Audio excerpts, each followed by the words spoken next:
America moving closer to becoming a totalitarian state?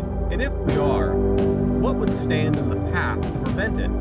From the dictionary, totalitarian, an adjective relating to a system of government that is centralized, dictatorial, and requires complete subservience to the state, a totalitarian regime. From Wikipedia, totalitarianism is a political system and a form of government that prohibits opposition political parties, disregards and outlaws political claims of individuals and group opposition of the state, and controls the public sphere and private sphere of society.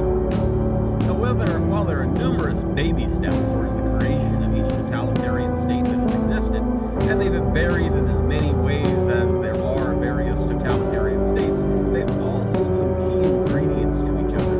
And the first big key ingredient is their first major step that they take, and that is always to shut down free speech and free press of the people, to silence voices of dissent and opposition. There's something else important to keep in mind about the rise of a totalitarian regime.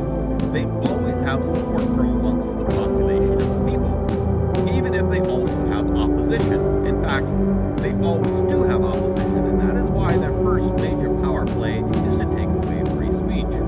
Once free speech is gone, they have complete control of the narrative. Here in America, as corporate powers have taken an ever larger share of the media and monopolized it, there has become an ever-growing distrust of what our news media tells us.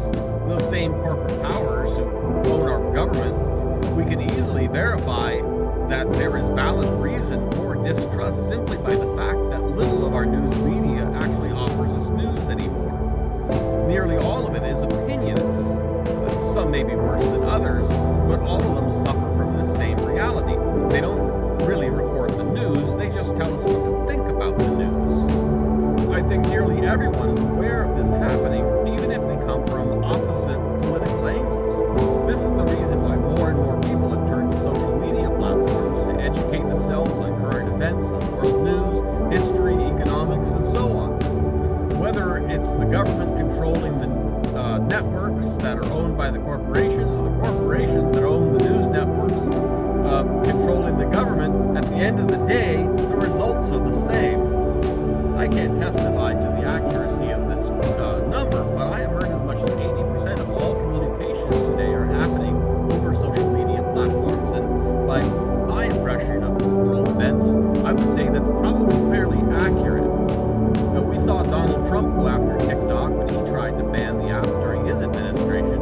He did succeed in getting the app removed from all government-owned devices, and then we've seen multiple Congress and Senate hearings and varied ideas for strict regulations of all social media platforms.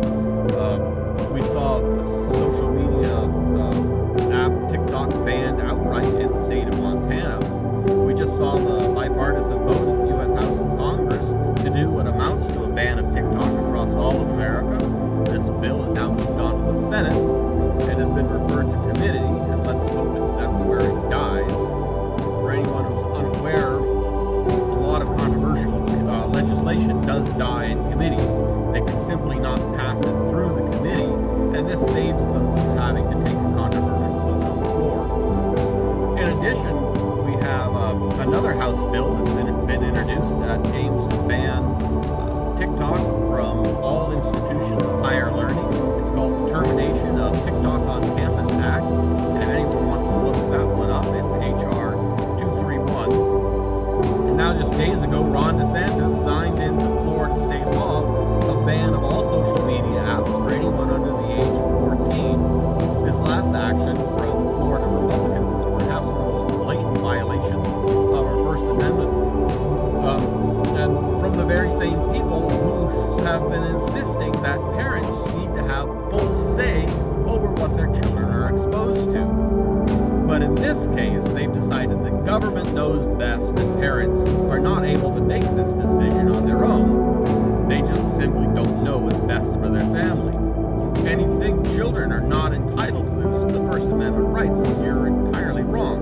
Parents do stand as their representation in this, but those rights are still the property of all people, regardless of their age. Of course, course, this is all done in the name of public safety. We have to keep you safe from hostile governments. We have to keep the people safe from wrongful data manipulation or safe from political biases. We have to keep the children safe from damaging their brains. I don't know who's left out there who hasn't learned this lesson, but let's be really clear on this point. If you hear a politician saying that they're going to restrict your rights and do something in the name of saving the children, you can just assume that the general public is about to get fucked. This is the general rule of thumb that you should live by, and if you do, you're going to save yourself a whole lot of trouble. Totalitarian regimes never tell the public that they want to take away their rights and manipulate them and abuse them for their own power, wealth, and prestige.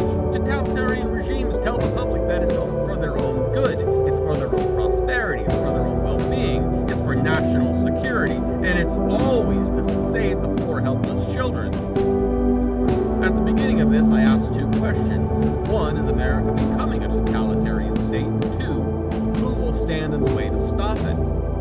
I think the data does point to the beginning of a pathway for an authoritarian regime, but who can stop it? Our representatives will not. They are the ones doing it. I think it's informative to look at this, at who opposed the TikTok ban. Two people in particular really stand out, those being AOC in the House and Rand Paul in the Senate. These two people on the surface would appear to be diametrically opposed to each other. But when you look at their voting records, you'll discover that more nearest often as not, they vote the same way. Both of these two are seen as extremists by the other side, but have been repeatedly coming together in defense of our fundamental rights.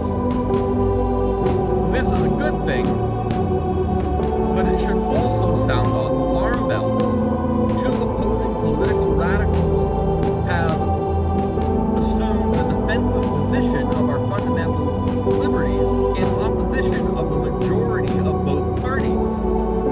And when I asked who we can look to save us from the rise of a totalitarian regime, there's not enough AOCs and Rand Pauls in our government to perform that task.